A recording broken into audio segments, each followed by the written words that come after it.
साथियों, भारतीय न्याय संहिता 2023 में हम पढ़ रहे हैं अध्याय 6 मानव शरीर पर प्रभाव डालने वाले अपराधों के विषय में। धारा 100 जो कि आईपीसी की धारा 299 के समरूप है, आपराधिक मानववध, जिसमें हम आपको भाग 1 में बता चुके हैं। वीडियो नंबर 1 में हम आपको बता चुके हैं मानववध क्या है, मानववध की श्रेणियां कौन कौन सी होती हैं, विधिपूर्ण मानववध और विधि विरुद्ध मानववध। उसके बाद हम विधिपूर्ण मानववध में आपको बता चुके हैं क्षम्य मानववध क्या है और न्यायोचित मानववध क्या है। आज हम पढ़ेंगे क्या, आपराधिक मानववध में ही आपराधिक मानववध के आवश्यक तत्व। क्या पढ़ेंगे? आपराधिक मानववध के आवश्यक तत्व। आपराधिक मानववध के निम्नलिखित आवश्यक तत्व कौन कौन से हैं? किसी मानव की मृत्यु कारित की गई हो। क्या की गई हो? किसी मानव की मृत्यु कारित की गई हो। इस धारा के लागू होने के लिए सर्वप्रथम आवश्यक है कि मृत्यु कारित की गई हो। क्या की गई हो? मृत्यु कारित की गई हो। धारा में प्रयुक्त मृत्यु शब्द से तात्पर्य किसी मानव ह्यूमन बीइंग की मृत्यु से है, यानी किसी मनुष्य की मृत्यु से है, परंतु मानव शब्द के अंतर्गत मां के गर्भ में आया बच्चा सम्मिलित नहीं है। इसलिए इस धारा में स्पष्टीकरण 3 में उपबंधित है कि मां के गर्भ में स्थित किसी बच्चे की मृत्यु कारित करना मानववध नहीं है। क्या है? मृत्यु कारित करना मानववध नहीं है। परंतु इसी स्पष्टीकरण के अंतिम भाग में यह कहा गया है कि यदि गर्भस्थ बच्चे के शरीर का कोई भी अंग गर्भ के बाहर आ गया हो, जो उसकी मृत्यु कारित करना मानववध होगा। फिर से समझिए साथियों, क्या कह रही है धारा ये इसमें आवश्यक तत्व में किसी मानव की मृत्यु कारित करने में कि परंतु मानव शब्द के अंतर्गत मां के गर्भ में आया बच्चा सम्मिलित नहीं है। इसलिए इस धारा के स्पष्टीकरण 3 में यह उपबंधित है कि मां के गर्भ में स्थित किसी बच्चे की मृत्यु कारित करना मानववध नहीं है। परंतु क्या लगा दिया गया है? परंतु इसी स्पष्टीकरण के अंतिम भाग में यह कहा गया है कि यदि गर्भस्थ बच्चे के शरीर का कोई भी अंग गर्भ के बाहर आ गया है तो उसकी मृत्यु कारित करना मानववध होगा, भले ही उस बच्चे ने सांस गर्भ के बाहर ना ली हो, अर्थात पूर्ण रूप से जन्म ना लिया हो। इस विषय पर धारा इंग्लिश विधि की अपेक्षा अधिक विस्तृत है। इंग्लिश दंड विधि के अंतर्गत किसी बच्चे की मृत्यु कारित किए जाने को आपराधिक मानववध उसी दशा में कहा जाएगा जब उसने पूरी तरह जन्म ले लिया हो, अर्थात उसका पूरा शरीर गर्भ से बाहर निकल चुका हो। परंतु भारतीय दंड विधान में यानी भारतीय न्याय संहिता में के अनुसार उसके शरीर का कोई अंग थोड़ा भी बाहर आ गया है, कोई अंग थोड़ा भी बाहर आ जाना इस धारा के लिए पर्याप्त होगा। इस धारा के लिए पर्याप्त होगा, यानी आपराधिक मानववध के लिए पर्याप्त माना जाएगा। इस धारा में प्रयुक्त मनुष्य मानव में पुरुष, स्त्री तथा अधजन्मा शिशु भी सम्मिलित है। क्या क्या सम्मिलित है? पुरुष, स्त्री तथा अधजन्मा शिशु भी सम्मिलित है। आपराधिक मानववध का अपराध किसी मनुष्य की मृत्यु होते ही पूर्ण हो जाता है। यह तत्वहीन है कि यदि जिस व्यक्ति की मृत्यु कारित की गई है वह व्यक्ति नहीं है जिसकी हत्या करना अभियुक्त का आशय था। इसमें किसी व्यक्ति की मृत्यु होते ही यह धारा कंप्लीट हो जाती है, जिसकी हत्या की जाती है उसकी डेथ होते ही यह धारा कंप्लीट हो जाती है। फिर यह हुआ क्या आवश्यक तत्व में? पॉइंट नंबर 1, किसी मानव की मृत्यु कारित की गई हो। अब हम पढ़ेंगे दूसरा, ऐसी मृत्यु कोई कार्य करके की गई हो। आपराधिक मानववध के लिए आवश्यक है कि मृत्यु किसी कार्य के परिणाम स्वरूप हुई हो, अर्थात अभियुक्त द्वारा कोई कार्य किया गया हो जिसका परिणाम मृतक की मृत्यु हो। इसके अंतर्गत अवैध लोभ भी सम्मिलित है। कार्य के बिना मृत्यु किए जाने की कल्पना भी नहीं की जा सकती। इतना ही नहीं, अभियुक्त द्वारा किया गया कार्य उसके आपराधिक दायित्व की भूमिका में बहुत महत्वपूर्ण प्रभाव डालता है। क्या डालता है? कि अभियुक्त द्वारा किया गया कार्य उसके आपराधिक दायित्व निर्धारण में महत्वपूर्ण भूमिका अदा करता है। कार्य ही वह बीच की कड़ी होती है जो मृतक और अभियुक्त को आपस में जोड़ती है।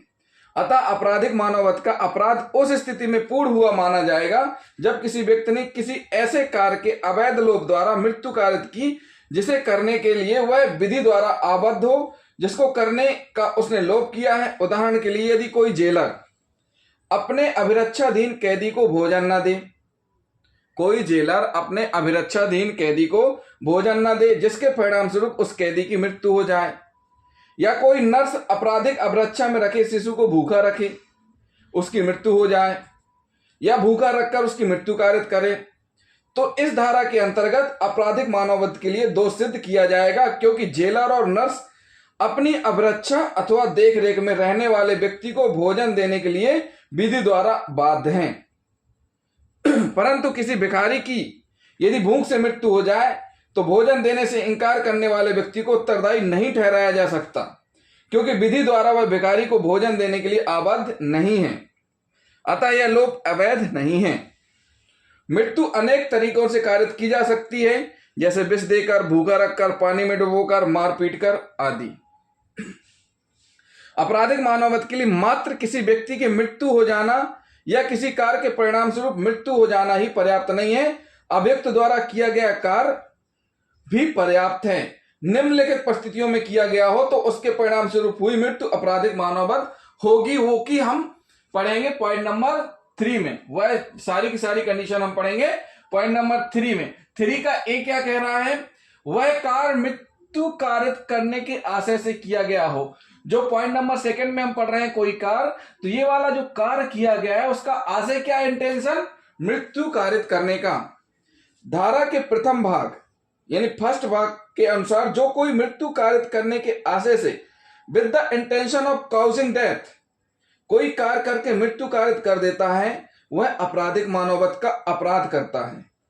न्यायालय को इस बात के लिए संतुष्ट करना बहुत कठिन है कि अभियुक्त का आशय मृत्यु कारित करना था, क्योंकि यह विषय आपराधिक विधि का है, जिसके अंतर्गत नियम यह है कि अभियोजन पक्ष अभियुक्त को युक्त संदेह से परे दोषी साबित करे।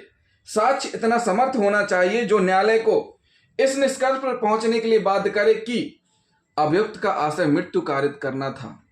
उदाहरण, चाकू या छुरे से 1 या 2 बार करना समानता मृत्यु का आशय साबित करने के लिए पर्याप्त नहीं है, क्योंकि इससे केवल घोर इंजरी उपति कारित करने का आशय भी साबित हो सकता है। किंतु यदि 1 या 2 ऐसे वार से मृतक भूमि पर घायल होकर गिर पड़ा, उसके पश्चात भी अभियुक्त ने उस पर कई वार किए जिसके फलस्वरूप उसकी मृत्यु हो गई, तो यह अभियुक्त का मृत्यु कारित करने का आशय साबित कर देता है, क्योंकि भूमि पर चोटग्रस्त होकर गिरे हुए व्यक्ति पर वार करना अभियुक्त के मृत्यु कारित करने का आशय साबित करता है। क्या करता है? मृत्यु करने का आशय साबित करता है। इस धारा के अंतर्गत एक व्यक्ति को उत्तरदायी ठहराया जा सकेगा यदि उसने किसी व्यक्ति की मृत्यु किए जाने के आशय से कोई कार्य किया है। किसी व्यक्ति को ठहराया जाएगा, क्या ठहराया जाएगा? उत्तरदायी, अगर उसने किसी व्यक्ति की मृत्यु किए जाने के आशय से कोई कार्य किया है। इस धारा के अंतर्गत अपराध किए जाने वाले व्यक्ति के आशय को विशेष महत्व प्रदान किया गया है। आशय किसी व्यक्ति की आपराधिक मनस्थिति है जो उसके द्वारा किए गए कार्य के प्रति उसकी अपराध भावना को दर्शाती है। आशय का अर्थ है प्रश्नगत परिणाम की प्रत्याशा, किंतु परिणाम अधिक दूरस्थ नहीं होना चाहिए।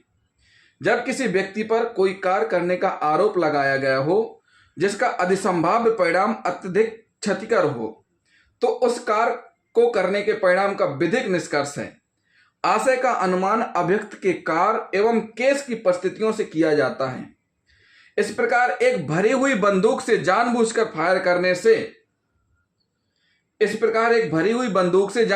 फायर करने से तत्काल अनुमान किया जाता है कि आशय मृत्यु कारित करना था। आशय के विद्यमान होने का अनुमान तब तक नहीं किया जा सकता जबकि मृत्यु कार्य का स्वाभाविक और अधिक संभव परिणाम न हो। उदाहरण, जहां मृत्यु एक प्रहार से कारित की गई हो, जिससे एक स्वस्थ व्यक्ति की मृत्यु कारित नहीं होगी, क्योंकि जिस व्यक्ति की मृत्यु कारित की गई वह बीमारी से ग्रस्त था, तो आशय या ज्ञान का अनुमान करना उचित न होगा। ऐसा इसलिए क्योंकि ऐसे केस में किए गए कार्य का परिणाम स्वाभाविक और अधिसंभाव्य परिणाम नहीं होता है, और इसलिए ऐसे केस में कहा जा सकता है कि अभियुक्त का कभी भी परिणाम का आशय नहीं था। इसलिए ऐसे केस में अभियुक्त के वास्तविक आशय का ज्ञान को प्रदर्शित करने के लिए वह साक्ष्य आवश्यक है, अर्थात अभियुक्त बीमारी से परिचित था और प्रहार शरीर के रोगग्रस्त भाग पर किया गया। आशय में निश्चितता की दूरदर्शिता भी शामिल है। परिणाम आशय समझा जाता है, यद्यपि वह वांछित नहीं है जब तक कि पूर्व कल्पना सारित निश्चित रूप में ना की जाए। मृत्यु कारित करने का आशय किसी विशिष्ट व्यक्ति की मृत्यु कारित करना नहीं है। इस धारा का दृष्टांत का प्रदर्शित करता है कि एक व्यक्ति किसी ऐसे व्यक्ति के आपराधिक मानववध का दोषी हो सकता है जिसकी मृत्यु करना उसका आशय नहीं है। उक्त दृष्टांत में का आशय या ज्ञान किसी व्यक्ति की मृत्यु कारित करना है, यद्यपि किसी विशिष्ट व्यक्ति को नहीं जो भूमि के सुदृढ़ होने का विश्वास कर घास पर चलता है।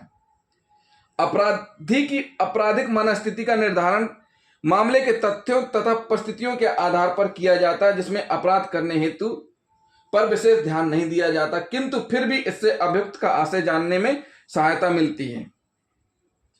काराभाई बनाम स्टेट ऑफ गुजरात के मामले में उच्चतम न्यायालय द्वारा यह अभिनिर्धारित किया गया कि हत्या के मामले के विचारण में हेतु का स्वतंत्र रूप से साबित किया जाना आवश्यक नहीं है। जगरूप सिंह बनाम हरियाणा राज्य के मामले में उच्चतम न्यायालय ने अभिनिर्धारित किया है कि मानववध के अपराध में विचारण करते समय अभियुक्त द्वारा प्रयुक्त हथियार की प्रकृति और अभियुक्त द्वारा पहुंचाई गई क्षति या चोट आदि उसके आशय का अनुमान लगाया जा सकता है। जहां पर मृतक पर उसके शत्रुओं ने छत पर हमला करके उसे घातक हथियार से 2-3 घाव कर दिए हों और हमले से बचने के प्रयास में मृतक छत से नीचे कूद पड़ा हो, इस कारण उसकी मृत्यु हो गई हो, तो मैसूर उच्च न्यायालय ने अभिनिर्धारित किया यद्यपि मृत्यु मृतक के स्वयं के कारण हुई थी, फिर भी अभियुक्तगण उसकी हत्या के लिए दोषी थे, क्योंकि मृतक द्वारा छत से नीचे कूदने का कार्य उन्हीं के कृत्य के कारण हुआ था। किनके कृत्य के कारण हुआ था? उन्हीं के कृत्य के कारण हुआ था। तो ये क्या हुआ? ये हुआ 3 का A clause, sub clause A। उसके बाद हम पढ़ेंगे 3 का सब क्लॉज B। क्या पढ़ेंगे? अभी हमने आपको बताया कि मृत्यु कारित करने के आशय से इंटेंशन उसका होना चाहिए मृत्यु कारित करने का। जैसे A ने गड्ढे के ऊपर लकड़ियां और घास बिछा दी, क्या कर दिया है? लकड़ियां और घास बिछा दी हैं, और हो क्या रहा है उसके बाद कि जेड पैदल आकर गिरकर मर जाता है गड्ढे में। तो यहां क्या परिस्थितियां हो रही हैं? तो यहां स्पष्ट का एक गड्ढे पर लकड़ियां और घास ऐसा से बिछाता है कि तद द्वारा मृत्यु कारित करे, या यह ज्ञान रखते हुए बिछाता है कि संभव है कि तद द्वारा मृत्यु कारित हो, या यह विश्वास करते हुए वह भूमि सुदृढ़ उस पर चलता है, गिर पड़ता है, मारा जाता है, का ने आपराधिक मानववध का अपराध किया है। देखिए ए को पता है, ए ने इस इंटेंशन से गड्ढा किया ताकि जेड पैदल आएगा और वो समझेगा कि यहां पर गड्ढा नहीं है, और जैसे ही उसका पैर गड्ढे में आएगा और बहुत नीचे गहरे पे चला जाएगा और उसकी डेथ हो जाएगी।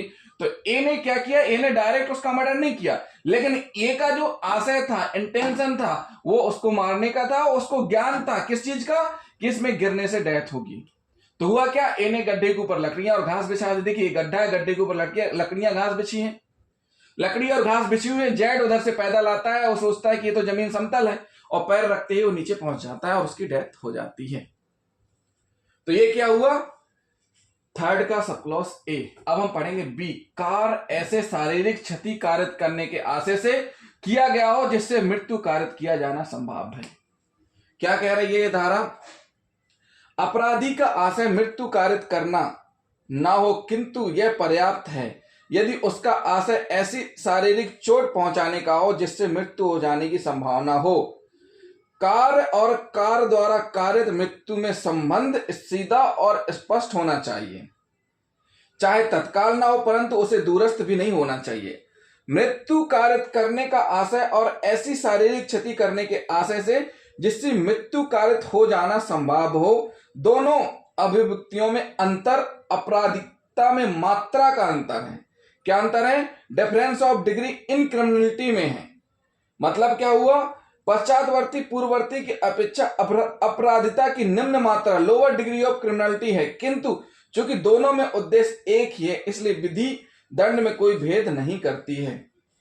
इसमें स्पष्ट क्या किया गया है? संभाव्य हो, और जो हत्या वाली कंडीशन क्या रहती है? उसमें तुरंत मृत्यु होती है।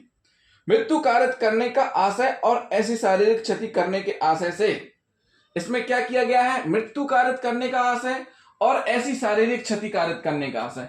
मतलब मृत्यु कारित करना यानी कि हाई डिग्री ऑफ क्रिमिनलिटी, और शारीरिक क्षति का मतलब क्या है? Lower degree of criminality. थोड़ा सा अंतर है कि मतलब जो क्षति पहुंचाई जा रही है शारीरिक, उसमें होना वही है लेकिन थोड़ा अंतर है। इस धारा में वर्णित आपराधिक मानववध के अपराध में आशय उस सीमा तक कार्य नहीं करता जिस रीति में वह कार्य हत्या के अपराध में करता है। जहां पर अभियुक्त ने अचानक लड़ाई में चाकू का प्रहार मृतक पर करके उसकी मृत्यु जहां पर अभियुक्त ने अचानक लड़ाई में चाकू का प्रहार मृतक पर करके उसकी मृत्यु की हो, उस दशा में वह आपराधिक मानववध के लिए दोषी माना जाएगा, ना कि हत्या के अपराध के लिए। अचानक लड़ाई हुई हो वहां पर क्या माना जाएगा? आपराधिक मानववध के लिए। इस धारा के द्वितीय खंड के अनुसार जो कोई ऐसी शारीरिक क्षति कारित करने के आशय से जिससे मृत्यु कारित हो जाना संभव है कोई कार्य करेगा, मृत्यु कारित कर देगा, वह आपराधिक मानववध का अपराध करता है। क्या करता है? आपराधिक मानववध का अपराध करता है। न्यायालयवार किए जाने पर शारीरिक क्षति कारित करने का आशय और शारीरिक क्षति होने का ज्ञान दोनों का ही अनुमान लगा सकते हैं, और जब आशय और ज्ञान दोनों का निष्कर्ष निकलता है तब न्यायालय इस धारा के द्वितीय खंड अर्थात शारीरिक क्षति कारित करने के आशय के आधार पर निर्णय देगा। इसका कारण यह है कि ज्ञान के खंड को अर्थात इस धारा के तृतीय खंड को केवल तभी लागू किया जाना आशय थे जब ना तो मृत्यु कारित करने का आशय अर्थात प्रथम खंड और ना ही शारीरिक क्षति करने का आशय अर्थात द्वितीय खंड लागू हो। ज्ञान के खंड का अपना स्वतंत्र अस्तित्व है। जैसे जहां दो व्यक्तियों में झगड़ा या लड़ाई नहीं हो रही हो, पर उनमें से एक अचानक अपनी जेब में से चाकू निकालकर रोब के क्षण में दूसरे पर उससे एक वार कर दे, तो यह कहा जाएगा कि उसका आशय शारीरिक क्षति कारित करने का तो नहीं था, पर उसके कार्य से उसे शारीरिक क्षति होगी इसका उसे ज्ञान था। क्या था? अब इसमें फिर से समझिए कि होता क्या है कि दो व्यक्तियों में झगड़ा या लड़ाई नहीं हो रही है, उनमें एक अचानक अपनी जेब में से चाकू निकालकर रोब दादागिरी दिखाने के चक्कर में कुछ क्षण में मतलब दूसरे पर उसके एक बार कर देता है, उस पर एक बार कर देता है। यह कहा जाएगा कि उसका आशय शारीरिक क्षति कारित करने का तो नहीं था, पर उसके कार्य से उससे शारीरिक क्षति होगी। क्या होगी? शारीरिक क्षति होगी, इसका उसे ज्ञान था। उसे पता था कि एक चाकू मारेगा तो सामने वाले को चोट आएगी। आशय या ज्ञान के निष्कर्ष पर पहुंचने के लिए न्यायालय को बहुत सचेत रहना चाहिए, वरना न्यायालय कभी कभी इस सूक्ष्म परंतु वास्तविक अंतर को समझने में सफल नहीं रहे हैं, जिसके कारण समान परिस्थितियों में असमान न्यायिक निर्णय दिए गए हैं। पर इसके लिए न्यायालय में स्पष्ट चीजें होनी चाहिए। महत्वपूर्ण प्रश्न यह है कि न्यायालय इस बात का निर्णय कैसे करे कि किसी शारीरिक क्षति से मृत्यु कारित हो जाना संभव है अथवा नहीं। इसके लिए न्यायालय को सदा तीन बातों का सभी बातें एक ही साथ ध्यान रखने की आवश्यकता है। शरीर के किस भाग पर क्षति कारित की गई, तीन बातों पर ध्यान रखना जरूरी है। कौन कौन सी? पहली है शरीर के किस भाग पर क्षति कारित की गई, क्षति की प्रकृति क्या है और उपयोग किए गए आयुध की प्रकृति क्या है। इस उद्देश्य के लिए मानव शरीर को समानतः दो भागों में विभाजित किया गया है, मर्म स्थान, अमर्म स्थान। मर्म स्थान शरीर के वे भाग हैं जिनमें कारित की गई क्षति के परिणाम अधिक सरलता से गंभीर हो सकते हैं, जैसे मस्तिष्क, हृदय और पेट के नीचे का भाग। फिर से समझिए साथियों, हम आपको बहुत महत्वपूर्ण बात बताने जा रहे हैं कि मानव शरीर को समानतः दो भागों में विभाजित किया गया है, मर्म स्थान, अमर्म स्थान। मर्म स्थान शरीर के वे भाग हैं जिनमें कारित की गई क्षति के कारण अधिक सरलता से गंभीर हो सकती है, मतलब फेटल इंजरी बोलते हैं, जैसे मस्तिष्क, हृदय और पेट के नीचे का भाग, जहां पर बहुत नाजुक स्थिति रहती है। अमर्म स्थान शरीर के वे भाग है जहां क्षति कारित करने से समानता गंभीर परिणाम नहीं होते हैं। अमर्म स्थान शरीर के वे भाग हैं जहां क्षति कारित करने से समानता गंभीर परिणाम नहीं होते, जैसे पैर, जांघ, हाथ। क्षति या उपहति अथवा चोट साधारण या गंभीर, घोर हो सकती है। यह कितनी गहरी है और कितने क्षेत्र में फैली है, यह महत्वपूर्ण विषय है। आयुध प्राणहर या अप्राणहर हो सकता है। प्राणहर यानी घातक आयुध बंदूक, पिस्तौल, रिवाल्वर, तलवार, बर्छा, गणासा, छुरी, गुप्ती, चाकू तथा बम आदि के रूप में हो सकते हैं। अप्राणहर आयुध लाठी, लकड़ी, छड़ी, डंडा, मुक्का आदि के रूप में हो सकते हैं। परंतु इस निष्कर्ष पर पहुंचने के लिए कि क्या कारित की गई क्षति से मृत्यु हो जाना संभव है या नहीं, शरीर का भाग, क्षति की प्रकृति, आयुध की प्रकृति को साथ साथ देखा जाना चाहिए, अलग अलग नहीं। उदाहरण, पेट पर छुरे से किए गए वार से मृत्यु कारित होना संभव है, परंतु हृदय में किए गए छुरे के वार से अधिकतर मामलों में मृत्यु हो जाने की संभावना है और इसलिए वह प्रकृति के मामूली अनुक्रम में मृत्यु कारित करने के लिए पर्याप्त है, जैसे कि हत्या की परिभाषा में तृतीय खंड में बतलाया गया है। उपरोक्त बातों के आधार पर जब भी 100 परीक्षण रिपोर्ट यह स्पष्ट करे कि मृत्यु होने की युक्त संभावना थी, तो न्यायालय इसी निष्कर्ष पर पहुंचेगा कि मृत्यु कारित हो जाना संभव था। मृत्यु हो जाने की युक्त संभावना अत्यधिक संभावना नहीं होनी चाहिए, क्योंकि उस परिस्थिति में अगली धारा जो हम बताएंगे 101 का तृतीय खंड लागू हो जाएगा, जिसके अधीन अभियुक्त हत्या के लिए दोषी होगा, बशर्ते कि अभियुक्त का आशय वही क्षति कारित करने की थी जो क्षति उसने कारित की थी। जगरूप सिंह बनाम हरियाणा राज्य के बाद में उच्च न्यायालय ने अभिनिर्धारित किया है कि अभियुक्त द्वारा प्रयुक्त हथियार की प्रकृति और उसके द्वारा पहुंचाई गई क्षति से उसके आशय का अनुमान लगाया जा सकता है कि वह किस प्रकार की क्षति पहुंचाना चाहता था। उसके बाद हम आपको बताएंगे क्या, ये तो हमने आपको बताया शारीरिक क्षति के बारे में कि किन किन कंडीशन में कैसी क्या होती हैं। अब हम बताएंगे गा यानी सी, यह ज्ञान रखते हुए कार्य किया गया हो कि यह संभव है कि उस कार्य से वह मृत्यु कारित कर देगा। थर्ड का सी, इस धारा के तृतीय खंड के अनुसार जो कोई यह ज्ञान रखते हुए कि यह संभव है कि वह उस कार्य से मृत्यु कारित कर दे, कोई कार्य करके मृत्यु कारित कर देता है, वह आपराधिक मानवत का अपराध करता है। जैसा कि पूर्व में हमने बी में बताया है कि बी के अंतर्गत कहा जा चुका है कि एक ही कार्य से शारीरिक क्षति कारित करने का आशय, एक ही कार्य से शारीरिक क्षति कारित करने का आशय और यह ज्ञान की शारीरिक क्षति कारित होगी, दोनों के ही बारे में अनुमान लगाया जा सकता है और ऐसे मामले में ज्ञान के खंड के बजाय आशय का खंड लागू होगा। परंतु जहां बगैर किसी पूर्व चिंतन के तत्काल आक्रमण कर दिया जाए या जैसे भीड़ भरे क्षेत्र से बगैर सावधानी के कार चलाई जाए, तो न्यायालय तृतीय खंड को लागू करेगा, क्योंकि ऐसे मामले में किसी निर्दिष्ट आशय का निष्कर्ष नहीं निकाला जा सकता और यही उपधारणा की जा सकती है कि अभियुक्त ने जो कार्य किया है परिणामों के बारे में उसे ज्ञान था और आपराधिक मानवत का अपराध होगा। प्रमोद बनाम उत्तर प्रदेश राज्य में अभियुक्त ने मृतक महिला के पीठ के दाहिने भाग पर चाकू से तब तक वार किया जब उन दोनों के बीच झगड़ा हो रहा था। अभियुक्त ने मृतक महिला के पीठ के दाहिने भाग पर चाकू से तब एक वार किया, स्पष्ट कह रहे हैं कि अभियुक्त ने मृतक महिला के पीठ के दाहिने भाग पर चाकू से तब एक वार किया जब उन दोनों के बीच झगड़ा हो रहा था। मृतक ने अभियुक्त को अपने घर से निकल जाने के लिए कहा। कारित की गई क्षति यद्यपि प्रकृति के मामूली अनुक्रम में मृत्यु कारित करने के लिए पर्याप्त थी, तथापि परिस्थितियों से यह निश्चित निष्कर्ष नहीं निकलता था कि अभियुक्त का आशय वह शारीरिक क्षति कारित करने का था जो प्रकृति के मामूली अनुक्रम में मृत्यु कारित करने के लिए पर्याप्त थी। इलाहाबाद उच्च न्यायालय ने अब निर्धारित किया है कि अभियुक्त का आशय शारीरिक क्षति कारित करना था जिससे मृत्यु होना संभव है।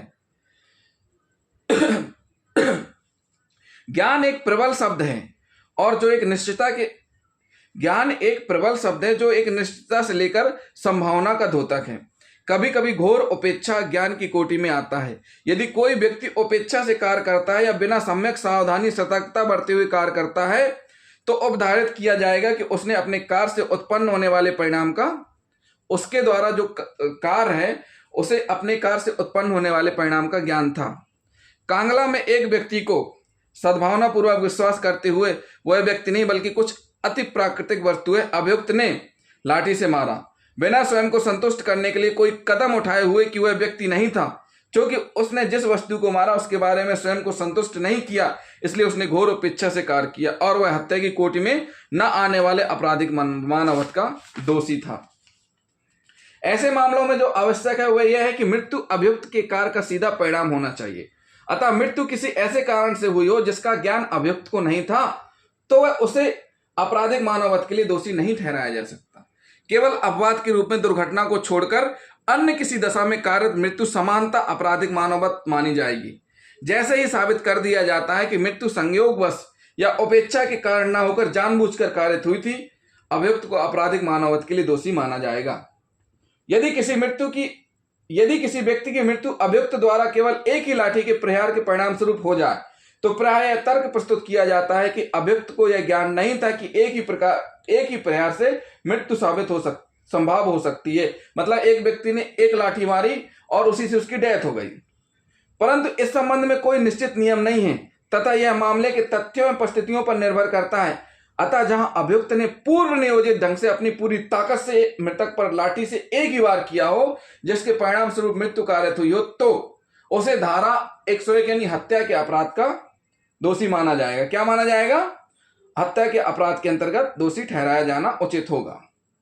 तो साथियों ये क्या हुआ, तीनों भाग हमने आपको बता दिए। अब हम पढ़ेंगे स्पष्टीकरण, इसमें 3 दिए हुए हैं, लेकिन उसके पहले हम आपको बता दें कुछ उदाहरण। स्पष्टीकरण से पहले उदाहरण क्या है, एक तो हम बता चुके हैं कि ए ने गड्ढे के ऊपर लकड़ियां और घास, पहले गड्ढा खोदा, गड्ढे के ऊपर लकड़ियां और घास बिछा दी, उसके बाद जेड वहां से आ रहा है, उसको पता है कि इसमें जेड गिरेगा और उसकी मौत हो जाएगी, तो जेड ये सोच के चल रहा है कि वो समतल सही जमीन है और वो गिर जाता है, उसकी डेथ हो जाती है, तो ये ने यहां आपराधिक मानव वध किया है। सेकंड, ए को पता है झाड़ी के पीछे जेड है, ए जानता है कि झाड़ी के पीछे जेड है, बी को नहीं पता और बी के पास बंदूक है। ए बी से कहता है तुम तो गोली चलाओ, कोई नहीं है, बी को उत्प्रेरित करता है और बी उत्प्रेरित होकर गोली चला देता है, जिससे गोली किसको लगती है? जो झाड़ी के पीछे जेड है। अब यहां उत्प्रेरित किसने किया? ए ने, तो ए ने यहां आपराधिक मानव वध किया है। फिर ए ने मुर्गा चोरी करने उस पर गोली चलाई बिना ज्ञान और आशय के, बी को गोली लग गई, क्योंकि यहां पर इंटेंशन था ही नहीं, तो ये अपवाद की श्रेणी में आएगा। अब हम पढ़ेंगे स्पष्टीकरण जो दिए हुए हैं, 3 स्पष्टीकरण। स्पष्टीकरण नंबर 1 क्या कहता है?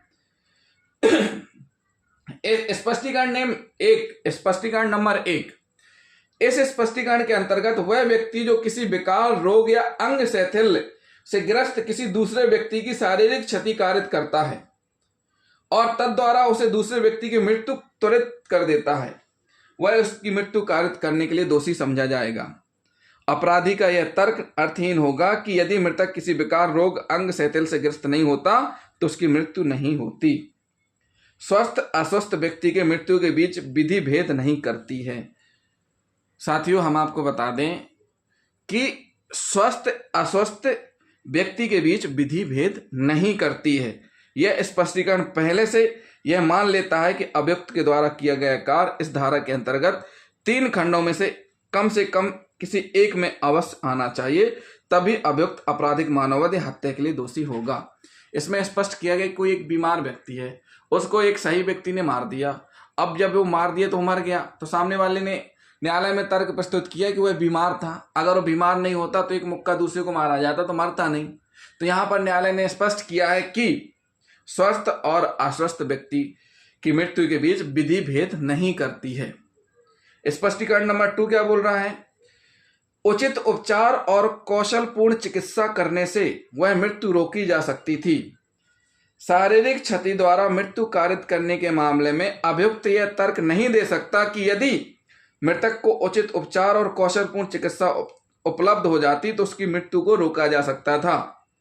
इस उपबंध का कारण स्पष्ट है कि हमेशा उचित उपचार और कौशलपूर्ण चिकित्सा घायल व्यक्ति को मिलना संभव नहीं होता है और इसलिए इस प्रकार के मामलों में किसी प्रकार के अपवाद की अनुमति के परिणाम भयंकर होंगे। यदि मृत्यु अभियुक्त के कृत्य का सीधा परिणाम हो तो उसके द्वारा अपने बचाव में यह कहा जाना व्यर्थ होगा कि उचित उपचार चिकित्सा से पीड़ित व्यक्ति की जान बचाई जा सकती थी। स्पष्टीकरण नंबर 2 कहता है कि जिस व्यक्ति के साथ मारपीट की गई थी, सिर में गंभीर चोट थी, अगर उसको समय रहते अस्पताल पहुंचाया जाता तो उसकी मृत्यु नहीं होती। तो यहां पर माननीय न्यायालय के द्वारा स्पष्ट किया गया है कि इस तरीके से अभियुक्त के तर्क नहीं चलेंगे। इस तरीके के अभियुक्त यह तर्क नहीं दे सकते कि उचित उपचार हो जाता, ये सारी चीजें हो जाती। क्यों? क्योंकि ये आवश्यक नहीं है कि उचित उपचार घायल व्यक्ति को मिलना संभव हो। तो साथियों ये इसको नहीं माना जाएगा। राज बनाम मोर्चा के बाद में अभियुक्त एक खंजर से लैस होकर अपनी पत्नी को मायके से वापस लाने हेतु ससुराल पहुंचा। उसने कहा कि वह दूसरे दिन सुबह पत्नी को लेकर वापस जाएगा। इस पर उसके और पत्नी के बीच कुछ कहासुनी हुई और उसने पत्नी पर खंजर से 2 बार किए, जिसके परिणाम स्वरूप उसका गुर्दा फट गया, जो डॉक्टरी राय के अनुसार मृत्यु कारित करने के लिए पर्याप्त कारण था। अतः अभियुक्त की यह दलील अस्वीकार कर दी गई कि यदि तत्काल उचित चिकित्सा की जाती तो मृतक मरने से बचाई जा सकती थी। परंतु जहां अभियुक्त द्वारा साधारण सी चोट पहुंचाई गई हो, लेकिन बाद में चिकित्सीय लापरवाही के कारण घाव में सेप्टिक हो गया हो, जिसके शरीर में फैल जाने के कारण व्यक्ति की मृत्यु हो गई हो, तो ऐसी दशा में अभियुक्त को आपराधिक मानव वध के लिए दोषी नहीं ठहराया जा सकता। परंतु जहां एक क्षति को गैंग्रीन बन जाए जिससे मृत्यु हो जाए, जहां पर गैंग्रीन बन जाए जिससे मृत्यु हो जाए, या जहां अभियुक्त के द्वारा कारित की गई क्षति से निमोनिया बन जाए जिससे मृत्यु हो जाए, तो अभियुक्त मृत्यु के लिए दोषी होगा, क्योंकि मृत्यु और कारित की गई क्षति के बीच कारणात्मक संबंध बना रहता है। अगर किसी अभियुक्त ने इस प्रकार चोट पहुंचाई कि इतना इन्फेक्शन बढ़ गया और उससे उसकी डेथ हुई है, तो उसको माना जाएगा मृत्यु के लिए दोषी। तारा देवी बनाम उत्तर प्रदेश राज्य के बाद में विवाहिता युवती से प्रेम करने वाले व्यक्ति ने अपने प्रेमिका के साथ मिलकर उसके पति की मृत्यु कारित की। न्यायालय ने उस व्यक्ति को निर्दोष पाकर दोष मुक्त कर दिया तथा पत्नी को ही पति की हत्या के लिए सिद्ध दोष किया। उच्चतम न्यायालय ने अपील में अब निर्धारित किया कि उस व्यक्ति की दोष मुक्ति कर दी जाने के बाद केवल महिला को ही हत्या के लिए दोषी नहीं ठहराया जा सकता, क्योंकि कृत्य दोनों ने संयुक्त रूप से किया था। यह हो गया स्पष्टीकरण 2। अब हम पढ़ेंगे स्पष्टीकरण 3। स्पष्टीकरण 3 क्या कहता है? माता के गर्भ में किसी गर्भस्थ शिशु की मृत्यु कारित करना मानववध नहीं होगा, क्योंकि ये दंड संहिता की अलग धारा में अंतर स्पष्ट किया गया है, वो हम आपको बता चुके हैं बीएनएस की धारा में। परंतु यदि गर्भस्थ शिशु के शरीर का कोई भी हिस्सा गर्भ के बाहर निकल आया हो और उसकी मृत्यु कारित की जाती है, तो वह इस धारा के अंतर्गत अपराध होगा, भले ही शिशु ने सांस ना ली हो, वह पूर्णतः गर्भ से बाहर ना निकला हो। तो साथियों, ये हुआ क्या? आपराधिक मानववध हम आपको बता चुके हैं कि आपराधिक मानववध क्या है, किस प्रकार से प्रोसीडिंग होती है, किस प्रकार से आपराधिक मानववध माना जाएगा। उसमें स्पष्ट किया गया है कि जो आवश्यक तथ्य हैं कि किसी मानव की मृत्यु हुई हो, साथ ही साथ मृत्यु कोई कार्य करके की गई हो और वह कार्य कारित करने का आशय हो, वह कार्य ऐसी शारीरिक क्षति करने के आशय से किया गया हो जिससे मृत्यु कारित किया जाना संभाव्य है, और साथ में ज्ञान हो, ज्ञान रखते हुए कार्य किया गया हो। तो साथियों, अभी हमने पढ़ा क्या? आपराधिक मानववध। अब हम अगले वीडियो में आपको बताएंगे हत्या के बारे में। तो जिन साथियों ने अभी तक हमारा चैनल सब्सक्राइब नहीं किया है, हमारे चैनल को सब्सक्राइब कर लें और वीडियो को अधिक से अधिक शेयर करें, लाइक भी करते जाएं और कमेंट भी करते जाएं। थैंक यू दोस्तों।